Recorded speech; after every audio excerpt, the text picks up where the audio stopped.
The story of injustice done to Naboth by Ahab and his wife Jezebel is common throughout history, even in the history of our own country. I've been watching commemorative documentaries lately that highlight the struggles of Native American leaders like Tecumseh and Sitting Bull in resisting the aggressive and violent takeover of their lands. These land grabs were masterminded by presidents of the expanding United States, whose legacies revered them as great leaders and founders of our nation. And yet, they were as greedy as the king of Samaria. They took the ancestral heritage of thousands of peoples they slaughtered or left homeless and starving. And if the native peoples fought back, the American generals sought angry revenge as their right and their duty. Native leaders like Tecumseh and Sitting Bull were labeled by the American aggressors as vicious demons when they took revenge for massacres of entire villages, including women and children. For 2 centuries, the Indian wars on the expanding American frontier were a cycle of violence and revenge, costing the lives of tens of thousands of native people, settlers, and soldiers. And while Psalm 5 says that the Lord hates all evildoers and destroys all who speak falsehood, and the Lord abhors the bloodthirsty and the deceitful, the call for the Lord's help on the part of so many in the world seems to be ignored.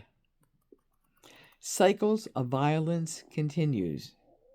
It seems to most of us that we are left to our own devices, which is to seek revenge. And yet Jesus says no. He gives different instructions to us. Jesus says no to violence as the first resort. Jesus also says no to resisting evil. But by advocating nonviolence, he does not ask us to give up our dignity. He asks us to show restraint and to demand respect by not returning insults and evil. He wants us to break the cycle of retaliation and to engage in peacemaking in a creative and dignified manner. This is far from being passive. It's a radical response that asserts an unconventional power by refusing to be the one who is humiliated. It changes the terms of the interaction based on love as a new way of relating to others. It invites them to consider their actions on different terms. Unfortunately, not every evil situation lets us do this. Nonviolence is difficult for us to think about, and it's even more difficult to put into action. That doesn't mean we shouldn't take Jesus seriously on this.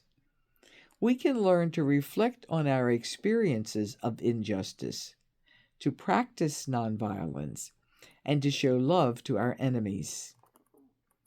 There are books we can read and classes we can take that show us significant ways in which nonviolence has brought about significant social and political change around the world, and even in America. But it starts with our hearts first. I pray today that we will all try to become more like Jesus in this way. Amen.